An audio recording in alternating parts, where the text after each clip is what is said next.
coming at you live. Coming at you live. It's your boy Skillz. This is Skillz on Sports. This is the Super Bowl 58 edition of Skillz on Sports. And this is going to be probably the hardest Skillz on Sports I'll do for the foreseeable future, if not forever. I'm a 49ers fan, people, in case you didn't know. I'm not wearing my gear right now. I have a Giants shirt. See, San Francisco Giants, and a Warriors hat, because all of my 49ers gear was worn and soiled. Well, not that kind of soil, but, it was worn and dirty during the week in anticipation of Super Bowl 58, one which I really, really, really thought, along with much of America, much of the Bay Area at least, was going to go our way, was going to go the way of the 49ers for the first time in almost 30 full years now, 29 years now if you're keeping score at home, which I am. This is 3 Super Bowl losses for the Niners in 12 seasons. And while there are franchises such as, say, Jacksonville, Carolina, maybe even the Lions, although that directive is changing, franchises like the Jets, franchises like the, let's say, there's more, who would love to be in the position we're in right now, who would love to be able to say they reached 3 Super Bowls in that period of time. That's not much comfort for us 49ers fans. It isn't. It isn't. And I'm not telling you it should be, because it's not. What I will tell you is that were it not for the fact that I'm an old fart who lived through the 94 49ers winning it all, and I watched up close as William Floyd and Ricky Watters and Tim Harris and prime time Deion Sanders ran roughshod over the San Diego Chargers that January 95 day. At least I think it was in late January still at the time.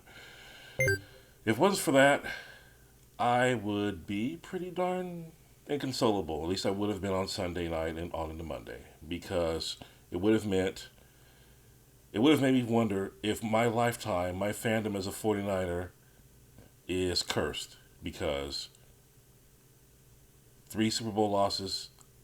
This is year 34 of me being a 49ers fan, and I only have one victory in the Super Bowl to show for it. I was not a fan when they were winning in the 80s, although I can claim it. I can tell you when it happened. I know all about 81, 84, 88, 89, and Bill Walsh and Keena Turner and Ronnie Lott and on down the list. I've seen the highlights. I know the names. I know the circumstances. I even know the opponents. But I don't feel those victories the way I feel the 94 49ers victory, because I watched that season start to finish. I watched Steve Young go bonkers on George Seifert on the sideline in that Eagles game where they were getting crushed. I watched Deion Sanders make those, each and every one of those, what did he have, like 9 interceptions in 3/4 of a season or something like that, right? I watched Bryant Young and that nasty guy he lined up next to. I watched them sack just about every quarterback twice a game, and I watched the Steve Young recovered from that horrible, at least that horrible point in the season, to win an MVP and tear apart everyone else on his way to beating the Cowboys in the NFC Championship game and beating the Chargers in the Super Bowl. And I watched that, and I feel connected to that team. That was my team. That was the first year the NFL was on Fox. And I can still hear Pat Summerall calling Jerry Rice and all those quick slants, and it's a special memory I hold. And I was really, really hoping that for younger fans who weren't alive during that period, the Eddie DeBartolo days, this was going to be their 94 season. This 2023 season was going to be that for them, what 94 is to me. And it was all laid out. Once again, 10-point lead. Once again, just like in 2019 against the Chiefs, couldn't hold on in the second half. And there's a lot of reasons for that. And there's a lot of blame to be distributed around. But if you're here because you want in-depth, hard-hitting analysis and commentary from an insider, you're in the wrong spot.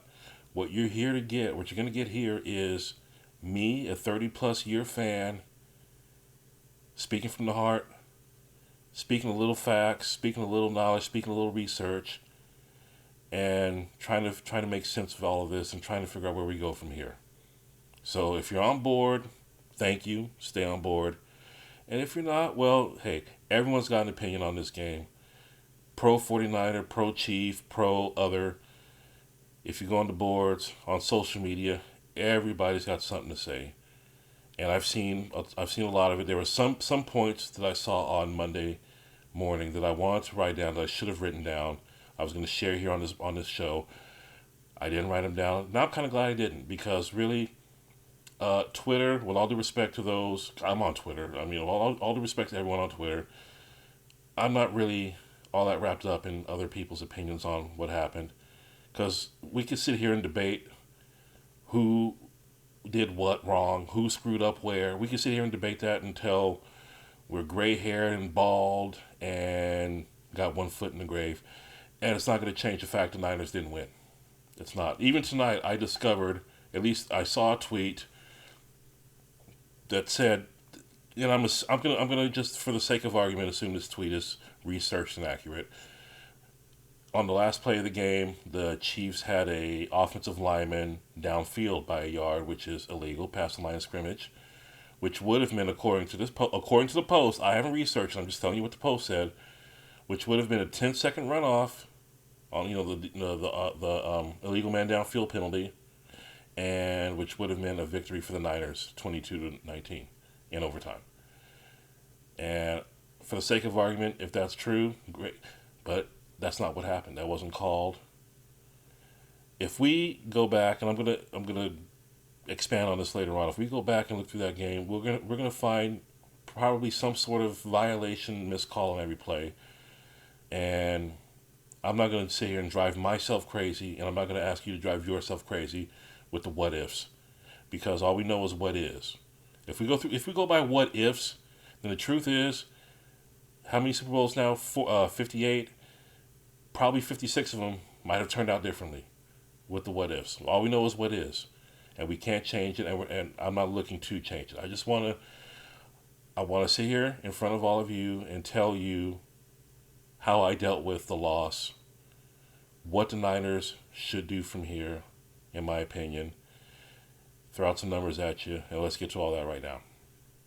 Sunday night was a tough night for me, as you might imagine. As a 30-plus year 49er fan, my group chat of friends, who most of whom are also 49er fans, range from livid emotionally to sad. And I certainly can understand and relate and, be down with all of that. Your boy Skillz, on the other hand, the best way I can describe how I felt in the wake of that loss was numb. Not because I don't love my team, because I love my team. I'm not the kind of person who sits here and pretends to love things he doesn't love. That's my team. But the numbness was real. And I'm going to tell you why the numbness was there and real.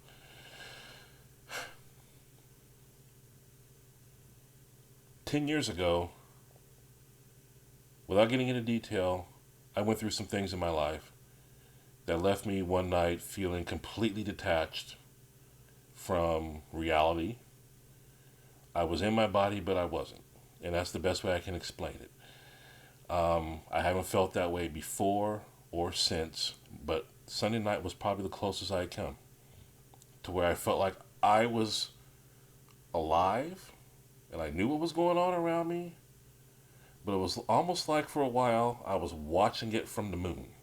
It was almost like I was watching my own body, my own storyline play out from up above. At least that's how it felt first couple hours after the game. And I think the reason why that is because I believe I went through all 7 stages of grief at once, which may be a first for mankind. I don't know. I wasn't angry. at least not in a tangible sort of way. I wasn't sad, not in a way that could be measured. Uh, I wasn't anxious. It was just a state of nothingness. It was just like defeat. Ironically, since my team was defeated, I was defeated along with them in a way. And it stayed that way for a couple hours. Finally, over time, by Monday evening, I was able to feel again, and I've kind of started to channel real human emotion, laughed a little bit at funny things. My daughter showed me a video that I thought was very funny, which certainly helped. And my daughter always helps make everything better, so God bless her for being there and knowing exactly what to say to me, which was, Dad, I'm sorry the Niners lost. I love you, Booger. If you see this, which you won't because you don't like sports, but if you see this, thank you.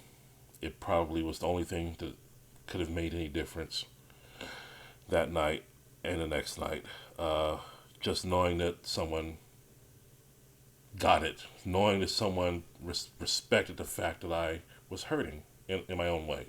Numb, well, numb, hurt, numb because of the hurt, I guess is where I'm going with this.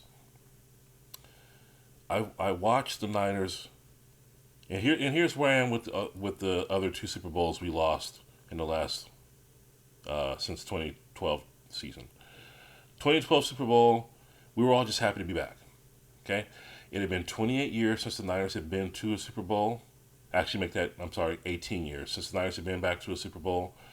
At that time, Jim Harbaugh was, he had all the carte blanche you'd want in a head coach.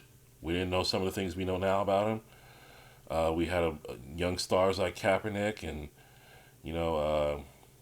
it was a fun time to be a 49ers fan. It was just fun. So when we lost to the Baltimore Ravens, which most people expected us to do, it wasn't a shock.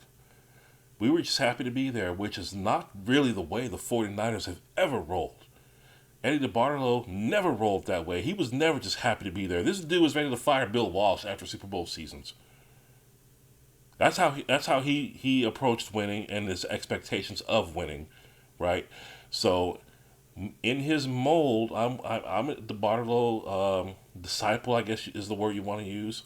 I was there towards the end of his tenure as a fan, and I know how he rolled. He wanted to win at all costs, and for that reason, most of the time they did win. The Niners had 18 straight years they won double-digit regular season games. Went to the playoffs all of those years except one, which was the 91 season when Joe was out. Joe Montana didn't play. And then, of course, went to the 5 Super Bowls and won all 5 of the Super Bowls. And even though, like I said, I was not there to witness that as a fan, the winning, the expectations, the aura, all of that, you embrace all of that as a 49er fan, right? It's like someone born with silver spoons in their mouth. You didn't earn the money. You had nothing to do with the money being made. Your parents made that money before you were even a fetus. But you carry their last name. You're around them. You're around their belief system. You feel what they feel. They teach you. They mold you. And so, if just for the sake of argument, you're a Rockefeller. Hey, that name carries them. You may not have done squat to earn any of the money in that bank account, but you're still rolling like you did. And that's what it was like being a 49ers fan back in the 90s and on into the 2000s until the bubble finally burst with Steve Mariucci after he was let go, and we went through close to a decade of just awful, awful football for the most part. So, 2012, we were playing with house money. We had nothing to lose, and we did lose score-wise in that Super Bowl to the Ravens. But hey, we'd be back, right? Well, we didn't really go back, at least not with that setup. By the time the Niners went back to the Super Bowl in 19, I believe there were 2 players still on the team. I want to say one was Garrett Selleck, and one was one of the linemen who I'm blanking on right now, but it was down to those 2 guys. Joe Staley, that was it. And so 2019 was, the expectations were, we could beat Kansas City. This Mahomes guy, he's a second year snot. He doesn't know anything. What's he going to do? Right? Um, Lamar Jackson was the MVP that year, not Mahomes. So it wasn't like he was out of his mind. I mean, he played well, obviously. The rest of when they got to the Super Bowl.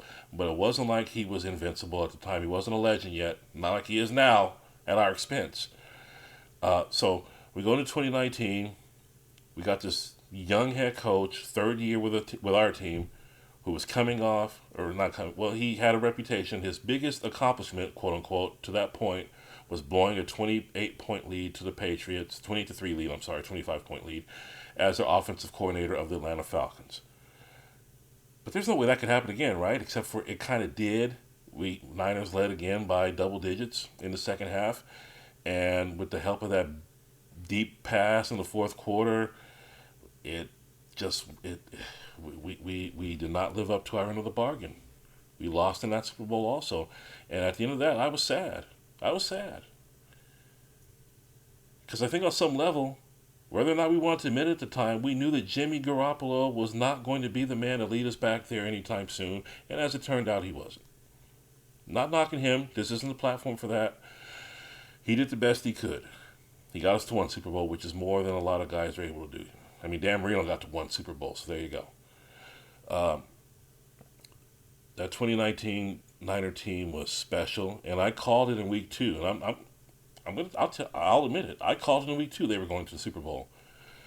What my buddy Slorbag, who co-hosts the Season Over Fight Everyone Sports Show, our 3-man show, along with me, what he likes to remind me is, why didn't I predict that they were going to win the Super Bowl? And maybe the reason why I was reluctant to make that prediction, I didn't think they were going to.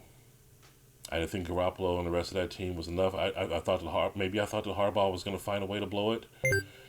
Maybe I thought that the small cracks that we had shown as the season went on, namely, that late season loss to the Falcons, was warning enough to not make that bold of a prediction. But in any event, they got to the Super Bowl, whether or not I told them to get there, and they lost to Kansas City. Fast forward to 4 years later. So I've been through now non-grief of any kind for the 2012 team losing, sadness for the 2019 team. You think anger would be the overwhelming feeling here in 2023, but no. I wasn't angry. I wasn't like the poor misguided fools you're seeing on different social media channels. I wasn't like them destroying my own property that probably cost $4,000 or more, TVs bigger than the freaking house, and they're putting their fists and their feet through it because the Niners lost. And it's okay to be upset that the Niners lost, but acting like a complete damn fool is not the answer. The TV didn't lose the game, right? And I just want to touch on that for a little bit more, because the only acceptable, or I should say, the only reason that I deem to be even remotely partially on the realm of acceptability for destroying your property in the wake of a team losing a game that had nothing to do with you. Some of these guys, it turned out, as I read on and scrolled through my different social medias, wagered up to 5 digits on this game, came out on the losing end after being ahead, and that's how they chose to react to losing. Let's throw this figure out there, $20,000 in one case of the broken televisions.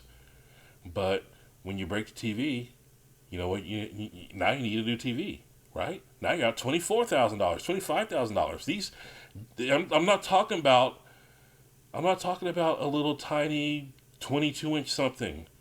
I'm talking about TVs that are as big as a giant door frame, as big as the yard. TVs that are worth more than most human lives. Like if you were to bring the owner of the TV and the TV into the emergency room at the same time, the doctors will operate on the TV first. That's how valuable they are.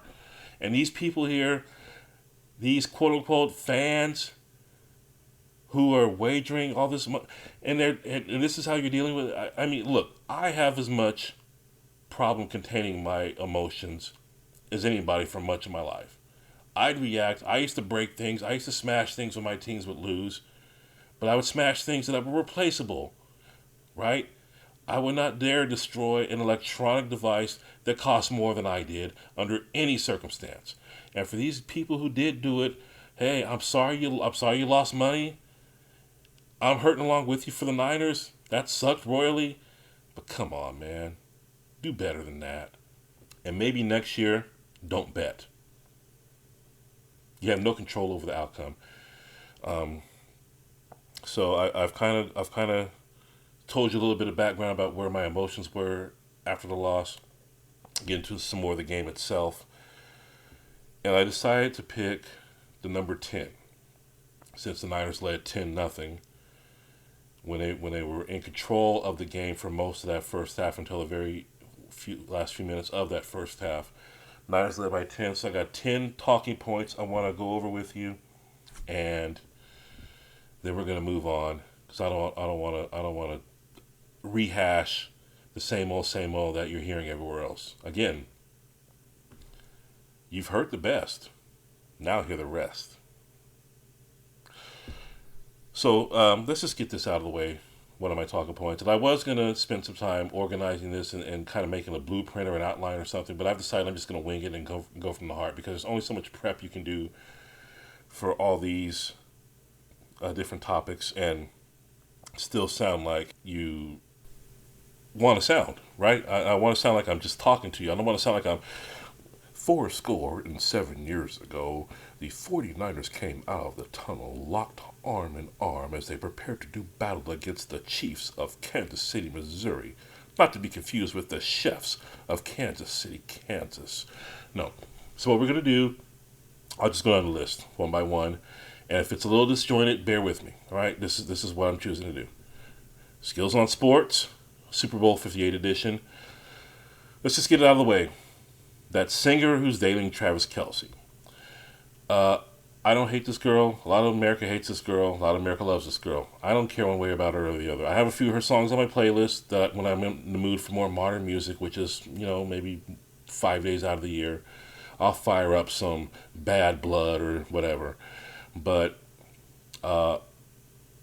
for the most part, she's just nothing to me. Just as any player's girlfriend or wife is nothing to me. I don't tune into the games to watch the fans. And that's what she is. She's a fan. She's a very famous fan. She's a very well-known, recognizable fan. And she, by what seems to be, the times I have been forced to witness her on the live TV, she seems to actually care about how her Honey Bunnies team is doing. That's all well and good. I don't care. I just don't care. And so I'm not telling you how to feel, but that's just how I feel. God bless them. Maybe one day they'll get married and have little tiny Kelce's running around, and they'll be able to sing and catch passes and block and knock coaches down and do all the other things that make them so famous. So that's my first talking point. That's out of the way, and we will not revisit that topic again tonight. Talking point 2 is, and I hate to even have to cover this, but I have to cover this because everyone else has got an opinion on it. It's even my own friends. It's all over the social media. Who do we fire now? Who do we fire? Who do we fire? And you could choose to fire the defensive coordinator. You could choose to fire the head coach in the wake of what happened.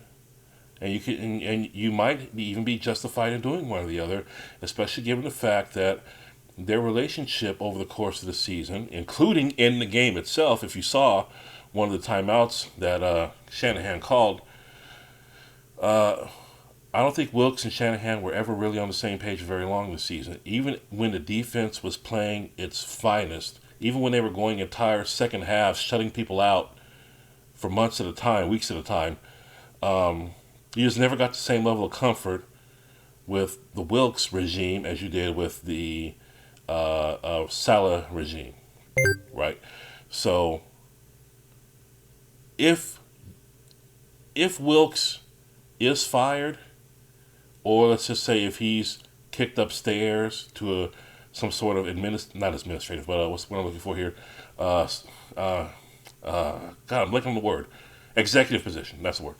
If he is somehow promoted or just moved and removed from being defensive coordinator without the ignominy of firing, sticking to his label on his resume, I could live with it because he's been much maligned. And this is, for most of this season, if you watch the 49ers, they were a good defensive team. And they did a lot of things right. But anytime you lose so many players at different points in a big game, as the Super Bowl, I personally don't think it's completely fair to judge Wilkes strictly for that game if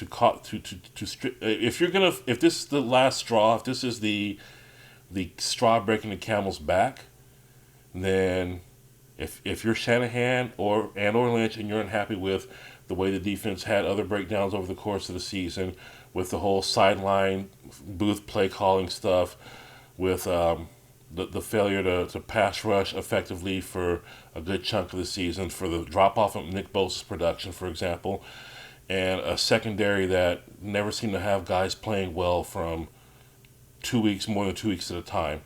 And if you want to lay that on the defensive coordinator, then I can see where you're coming from.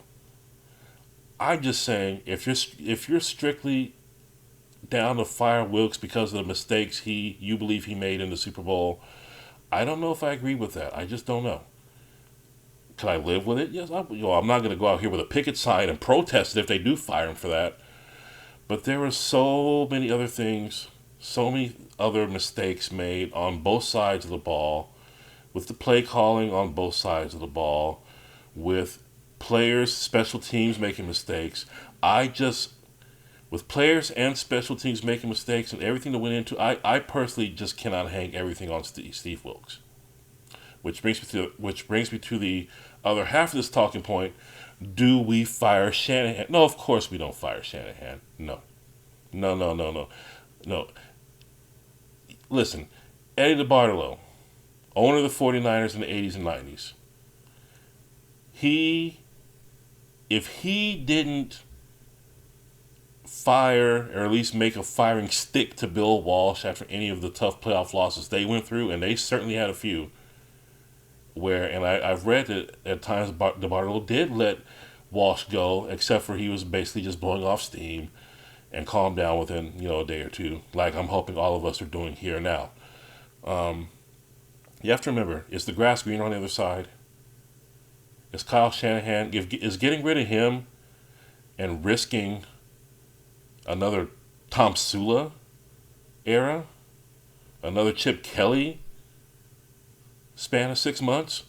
If you know for sure that getting rid of Shanahan will bring you someone who's better, and off the top of my head, I'm going through my little database here.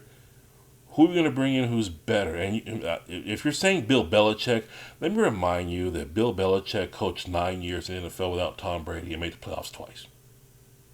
Once with Cleveland, once with New England.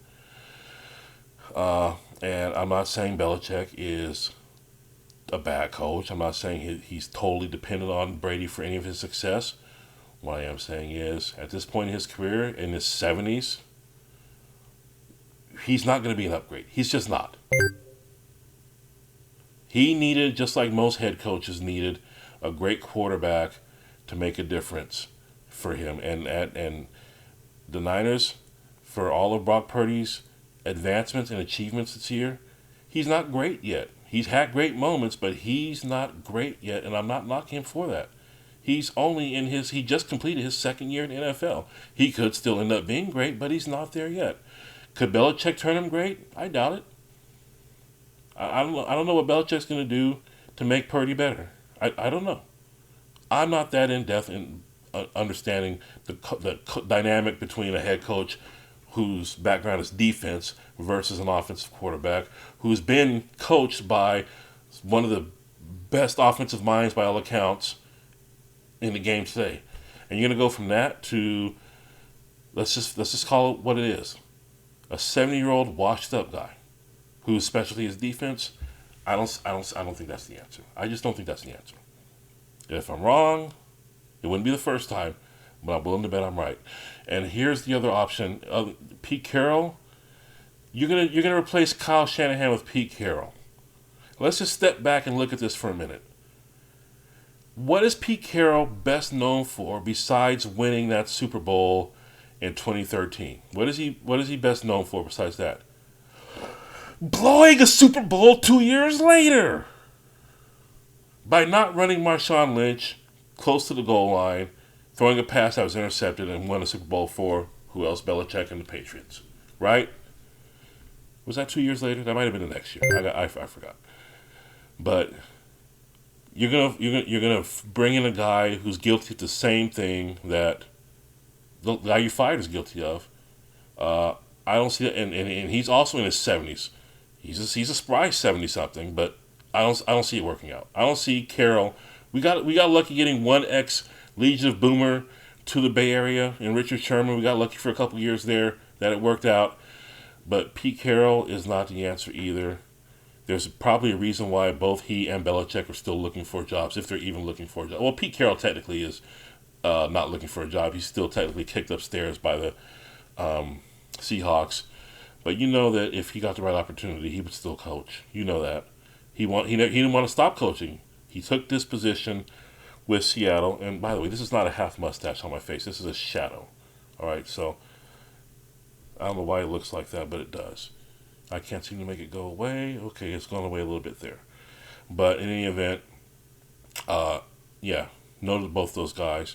And as far as other head coaches who are available, I'm going with my little database here.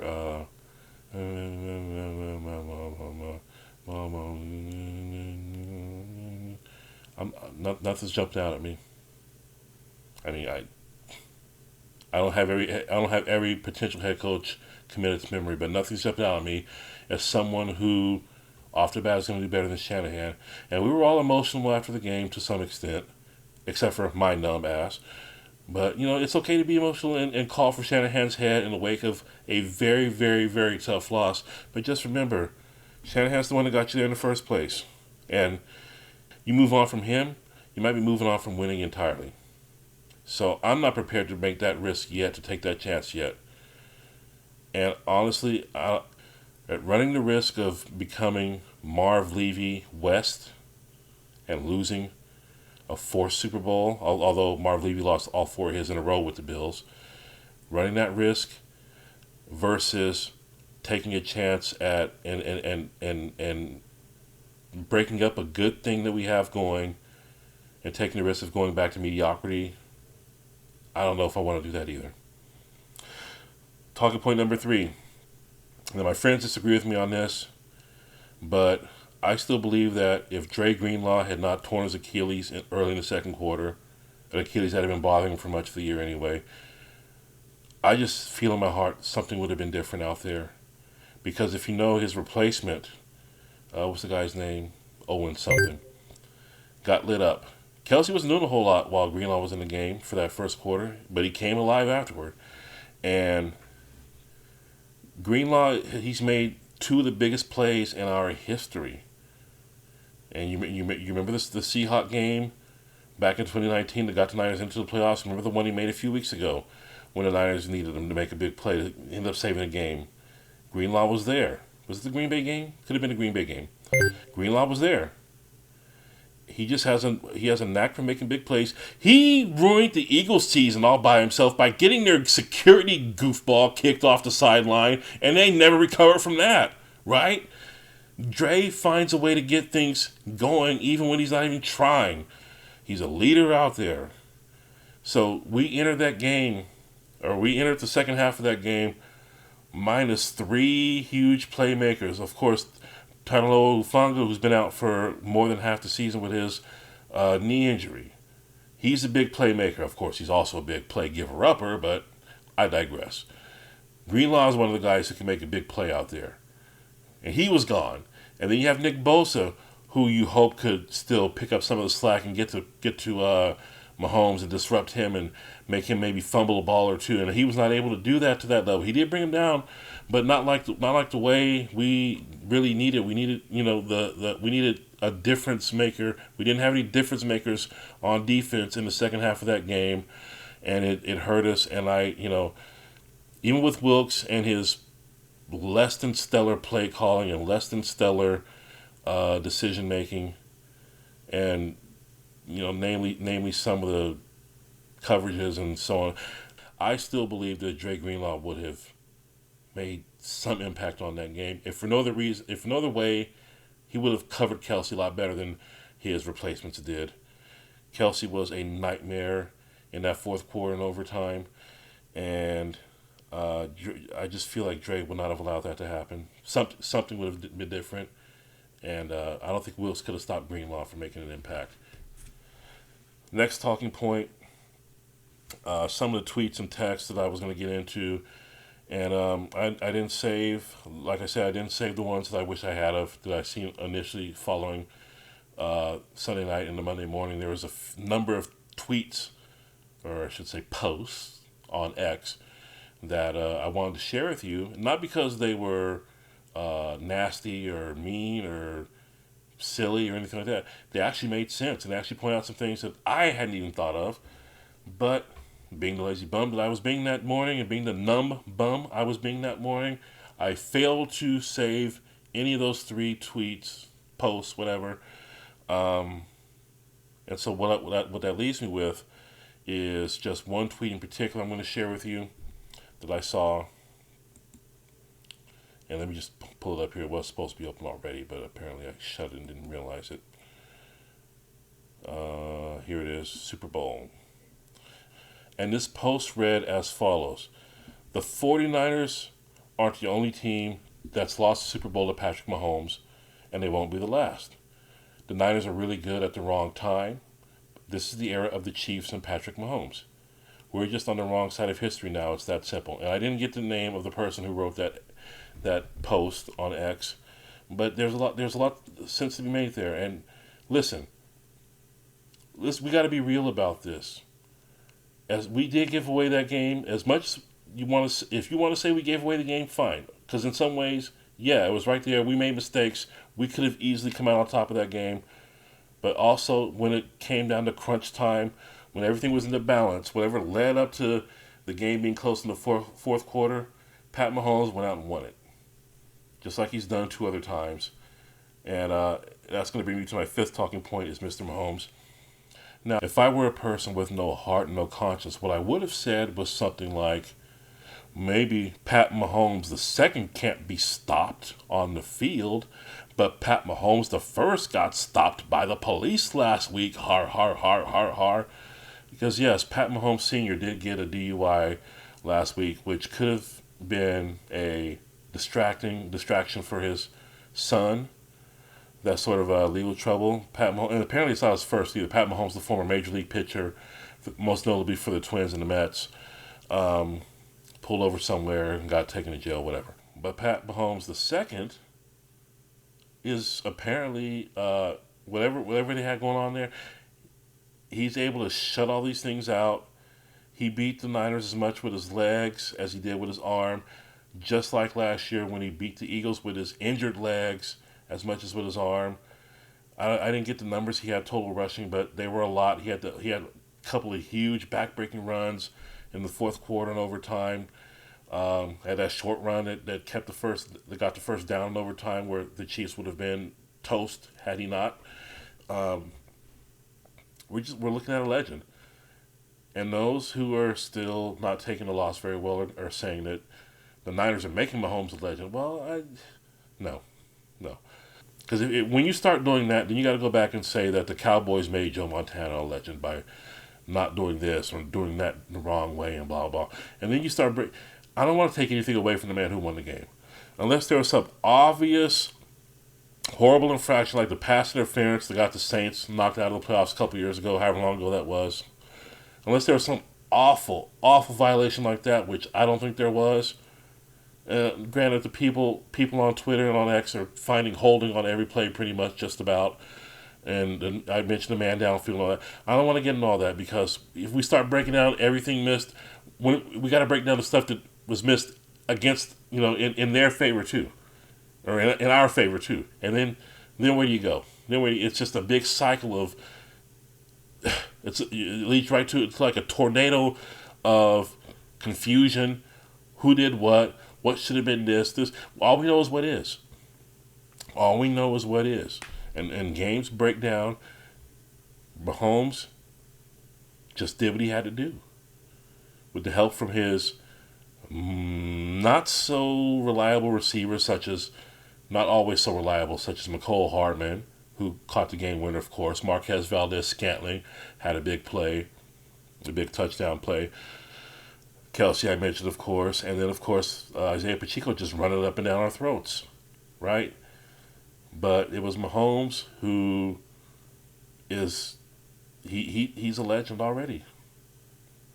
You don't win Super Bowls by accident, and you're saying that we made him into a legend. Well, then you got to say that the Philadelphia Eagles made him into a legend too, because they were leading against them last year too, and they blew that. So what it comes down to is the only guy who's been able to stop Mahomes so far in the Super Bowl has been Tom Brady. And Tom Brady's not in the league anymore, and he's not going to be. I'm giving credit where it's due. I am not saying that he didn't have help from our mistakes, because we made mistakes, but he capitalized on mistakes, and we did not. My next talking point is, I believe this is number 6. Some of those mistakes. And we'll start with the special team mistake. What is it with us? What is it with the 49ers and punts in postseason games? I'm still not over the Kyle Williams horror from 2012. Neither are my friends who were there to witness that horror. You have a punt go in the air, hit somebody, hit a special teamer, 49er, in his foot or wherever it hit him, ankle, whatever, and carry him to where Ray McLeod, the punt returner, may be the only guy on the 49ers who realizes what's going on and has to try to make a play. He's not able to make a play. Instead, he just makes it worse. And the Chiefs get a free possession in which they quickly capitalize with a touchdown. I think that's the one that Scantling caught on the very next play. Once that punt mistake was recovered by Kansas City. Other mistakes we made include we didn't really have much of an answer for the blitz. I don't know if that really counts as a mistake. They just beat us on the blitz, including on that 3rd and 4 late when poor Brandon Ayuk was wide open and just couldn't. Brock couldn't get it to him because he was running for his life. We wasted a great game by Kyle Juszczyk. Freaking Juwan Jennings was going to be the MVP of the game, most likely, had the Niners won, by becoming the second guy to throw and catch a pass in the Super Bowl. Nick Foles of the Eagles was the other one a few years ago. I'm not going to get into all the strategical mistakes because that's not my forte, and I don't think it's completely relevant on a show like this where I'm basically speaking about emotion and the future. So we won't cover that right here. What I will tell you is one other thing. Okay, one other thing that jumped out at me. And I could be the only person that is thinking about this, and there's probably a reason why no one else is thinking about this but me. But I wonder, when we had a chance to run some clock off in overtime, or was that late in the 4th quarter? It's one or the other. And the kickoffs inside Allegiant Stadium are going into the end zone. One even hit the freaking crossbar at one point, which I've never seen before. No one's returning any kickoffs. What I wonder is, would it have been such a bad idea, given the odds of where Kansas City could have run the ball back to, would it have been such a bad idea to maybe try to kick the ball a little short? Let's say, and I know you can't control these things scientifically, but I'm just saying, I'm just throwing it out there. What if we kicked the ball off to the 5-yard line instead of kicking it through the end zone and giving them a free 25 yards? Kick it off to about maybe inside the 5 if possible, if you think you got the skill to land it there. And if you don't, the worst thing that happens, you kick him to the end zone, it's a touchback anyway. But I'm just saying, you try to kick it a little short, maybe force the Chiefs to run it back. Maybe you save 5 yards, but most importantly, you run some clock off. It's just something I thought about. the risk of a kickoff return versus the advantage, the benefit of running off some of that clock. Maybe I'm the only person I know who thought of it, and maybe that's because I'm a moron.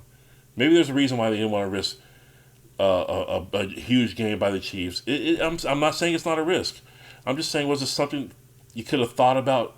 Did anyone think about maybe trying to run some clock off? Maybe because it would have ran off at least 5-10 seconds when time was, you didn't want to give Mahomes the ball back with too much time in that situation. But obviously that didn't happen. They kept kicking the ball through the end zone, touchback after touchback, free 25-yard line starts every time.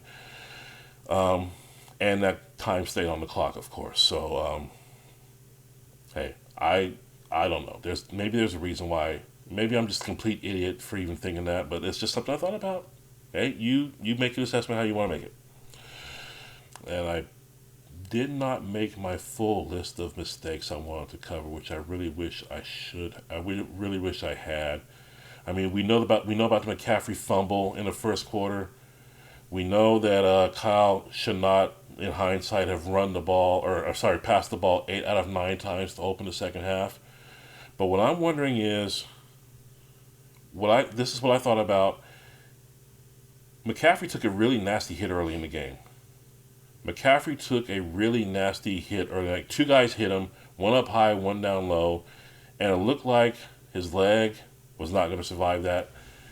He not only did he bounce back up from that, he got the ball in the very next play, and several plays to come after that.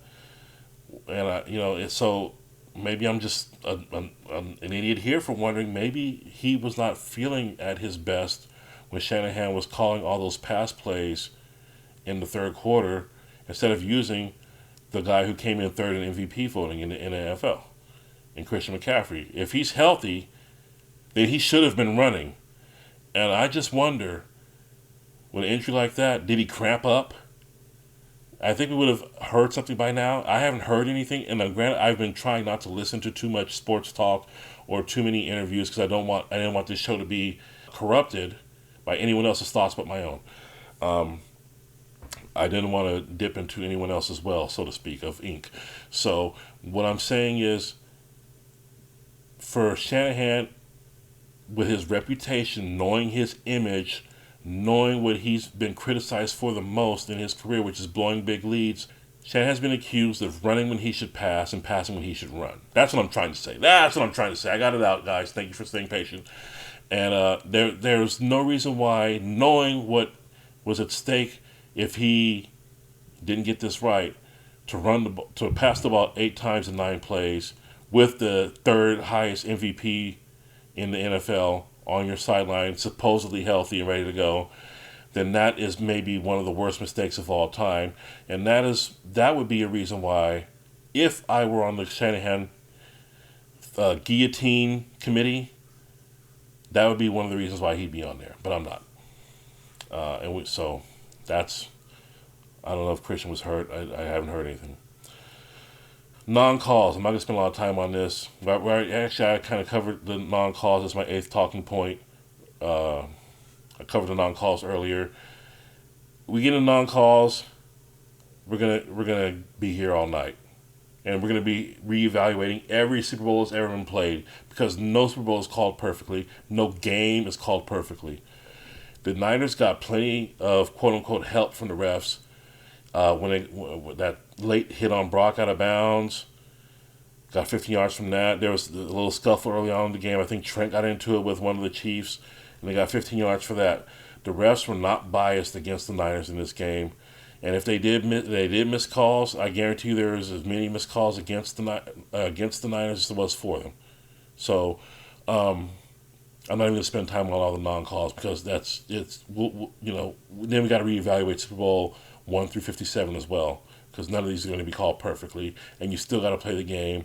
Whether or not, for example, Pat Mahomes is fingernail is past line of scrimmage when he lets go of a ball, right? And things like that. And believe me, I've seen so many online. I had to stop looking. So many mistakes and missed that by the officials. Talking point number 9. And I've said this my whole sports fandom. I'd rather lose by 33 points in a big game like this. I'd rather lose by 33 points than lose by 3. Because when you lose by 3, then you end up doing what I was just talking about. Looking back through all the missed calls, supposed missed calls by the officials. And you can look and see, you can identify a number of different things you could have done differently that might have made a difference in the game. An injury here, a substitution here, a timeout here, clock management here. You look at different things, just 3 points versus 33 points, there's nothing you could have done about it. You just got spanked, and there was nothing you could have done about it short of rigging the fire alarm to go off in the Chiefs' hotel room, as someone tried to do to the Niners, rigging their alarms to go off or whatever it was.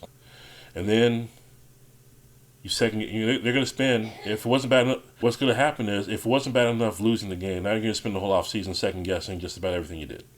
Looking at all the missed opportunities. And maybe on some level you should be, so that way you don't make the mistakes again. But it's going to be torturous. It's not going to change anything. You lost by 3 points. You should have won by at least 10, 15. You had opportunities to capitalize on mistakes earlier. You had mistakes you made yourself that bit you. The 14-point swing between McCaffrey fumbling, because they would have scored a touchdown on that possession, or at least, on that possession, maybe even that down, or the next down. I think McCaffrey was going down. So it would have been the next down at the earliest. Would have scored there. Would have scored, no doubt. Or at least the Chiefs probably would not have scored after being punted inside their own 10. When we messed up the punt. So points there. You look at all the different things that could have just gone one way or the other that didn't, and you're gonna drive yourself nuts. And I'll wrap this Skillz on Sports Super Bowl edition with one last revelation that Super Bowl 58, Niners losing to the Chiefs 25-22 is all my fault. It is all my fault.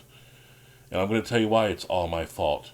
All season long, I've had a ritual where I go on my social media pages, Facebook, Twitter, whatever, and I channel the ghosts of 49ers past, from Jerry Rice to Harris Barton to, who's the fullback we had? Tom Rathman, on through more recent guys like even Alex Smith and Joe Staley, guys like that, Anquan Bolden. I channel those guys. I will make some ridiculous post like, the Niners are going to come out on fire.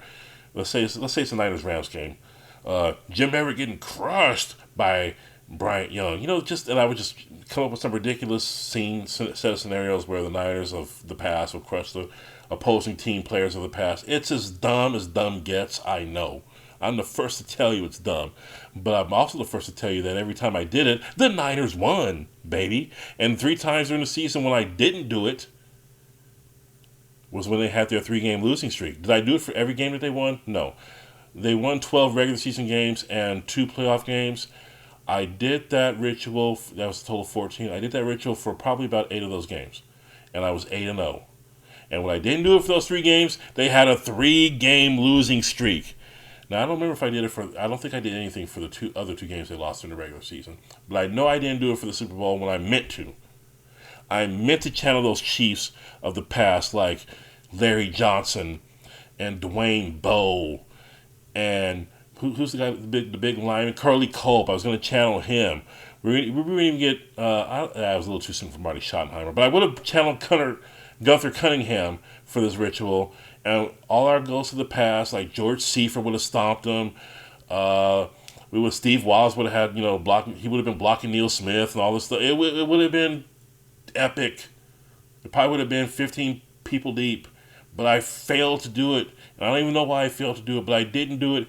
And so if you want to lay blame on me, like I said on the Willard and Dibbs show, 95-7 the game, back in, I think this was in October when I revealed it to them. And I revealed to them this ritual that I have. And they told me, if you're going to take credit for the wins, which I was, then you need to take credit for the blame for the losses, which I told them I would also do that too. So Super Bowl 58 loss is entirely on your boy Skillz for failing to do the Ghost of 49er Past ritual on social media. And if you would like to fire me from my whatever it is that I do here, then I can't say I blame you, because I cost your team Super Bowl VI and a shot at history, a shot at being one of the best ever, by failing to type on social media. So much more I could talk about tonight, but we're going to just leave it at that. We're already almost an hour in. That has been Skillz on Sports. I'm not going to do a Skillz on Pills for this segment because I just now got my emotions back in the last 24 hours. And I'm not really fired up and angry about anything enough to go into a tirade with my blood pressure medicine as I normally do. But I promise you we'll be back soon. As soon as my next show, which is going to cover the other sports that are going on, such as the Giants signing a big bat for once, Jorge Soler coming over from the Marlins, and the Warriors riding a streak of 6 wins out of 7. I think it's five in a row now, and they're kicking butt, and things are just looking up in Golden State all of a sudden. So we'll cover that next time. I promise you, we're going to get through this together, and I promise you, if we just hold on, we're going to get that Super Bowl win number 6 before we even realize it. The football gods are not against us.